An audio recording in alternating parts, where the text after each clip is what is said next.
የኸሊፋዎች የማይታወቅ እውነቱን ይወቁ፣ ትምህርቱንም ይውሰዱ። የታሪኩ ጥሩ ወገን ብቻ አይደለንም።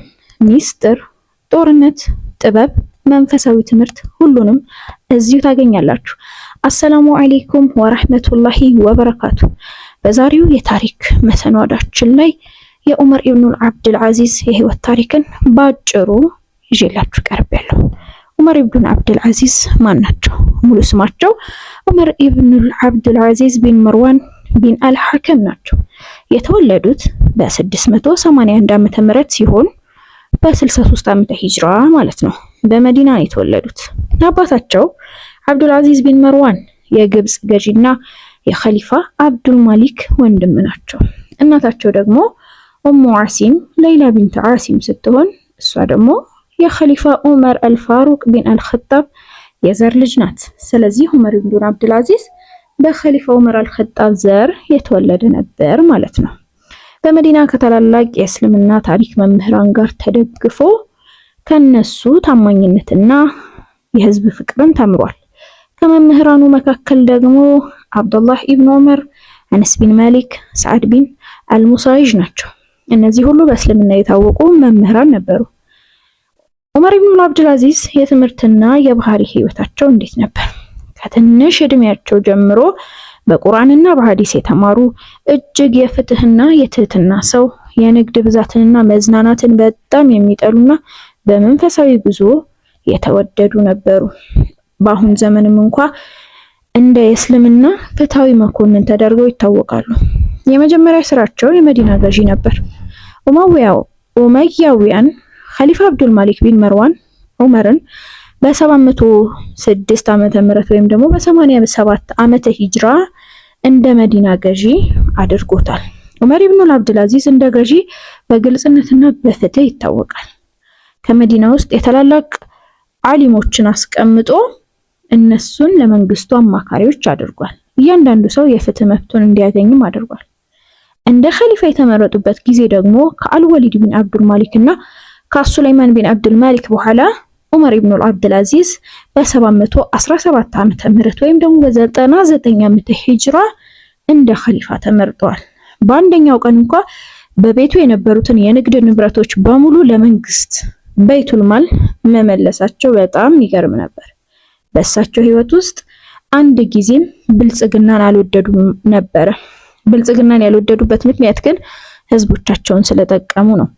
እንዴት ነው የጠቀሙት? የግብር መጠንን ይቀንሳሉ፣ ሰዎችን ከጭንቀት ያወጣሉ፣ የኸሊፋ ቤተ መንግስትን ቀለል አድርገው ሰዎች በቀጥታ እነሱን እንዲያነጋግሯቸውም ይፈቅዱ ነበር። እንደ ፍትህ ምሳሌ የታወቁ ይህም ደግሞ በቁርአን መመሪያ የተመሰረተ ስርወ መንግስት ነበራቸው። በዚያን ጊዜ ከሰላም ባለቤት ናቸው ተብሎም ይታሰባል። ዑመር ኢብኑ አብዱል አዚዝ ከኸሊፋነቱ ከጀመረ በኋላ በጣም አጭር ጊዜ ነበረ። በ720 ዓመተ ምህረት ወይም ደግሞ በ101 ዓመተ ሂጅራ በ29 ወር ብቻ ነበር ኸሊፋ የነበሩት። ሂምስ ወይም ደግሞ ሶሪያ ተመኝተው እዚያው ነበር የተቀበሩት። ብዙ የእስልምና ታሪክ አሳታሚዎች እንደ ዑመር ኢብኑ አብዱል አዚዝ ፍትህ ኸሊፋ አልነበረም ይላሉ። ዑመር ኢብኑ አብዱል አዚዝ በጣም ታላላቅ ስራዎች አሏቸው። ከነዛ ስራዎቹ መካከል ፍትህና የህዝብን መብት መጠበቅ፣ መንፈሳዊነትና የትህትና ህይወት ነበራቸው። ታላላቅም ንግግሮች ነበሯቸው። የውስጥና ለህዝቦቻቸው የውስጥና የደህንነት ሰላም ይሰጡ ነበረ። ዑመር ኢብኑ አብዱል አዚዝ ከታላላቅ ስራዎቻቸው መካከል ለድሆች፣ ለወላጆችና ለህዝባቸው የሚሰጡት የገንዘብ ድጋፍ አቋቁሞ ነበር። ስለ ግብር ከመንግስት የተወሰዱ ንብረቶች ወደ ቤቱል ማል ወይም የመንግስት ገንዘብ እንዲመለሱ ያደርጉ ነበር። አስተዳደሩን እጅግ አቅንተው ገዢዎችን በፍትህ ነበር የሚያስተዳድሯቸው። መንፈሳዊነትና የትህትና ህይወት፣ የንግድና የባለጸግነትን እድልን አልፈለጉም ነበር። ቀለል ያለ ልብስ ነበር የሚኖሩት። ኸሊፋ ሆነው በህይወታቸው በጣም ዝቅተኛ ኑሮን ነበር የሚኖሩት። እንኳን በመንግስት ድንበር ውስጥ የተከበሩ ቢሆኑም እነሱ ግን ህይወታቸውን ቀለል አድርገው ነበር የሚኖሩት። በስራቸው ውስጥ የአላህን ፍርሃትና የነቢዩን ሰለላሁ ዐለይሂ ወሰለም መመሪያም ያበረታቱ ነበር። ዑመር ኢብኑ አብዱል አዚዝ በርካታ ታላላቅ ቃላቶች አሏቸው። አላህን በማዕከላዊነት በህዝብ መካከል አቁም፣ ስላንተ ሁሉ እንደሚጠይቅህ ታውቃለህ ይሉ ነበር። አንዳንድ ሰው እስኪደክም ድረስ የእርሱ ስራ አይታይም፣ ነገር ግን ከዚያ በኋላ አላህ ያበረክትለታል ይሉ ነበር።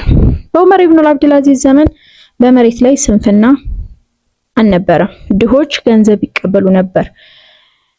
እንደ አውሬ አንድ አውሬ በአፍሪካ ቢሞት እኔ በፍርድ ቀን አላህ ይጠይቀኛል ብሎ በጣም ይፈሩ ነበረ።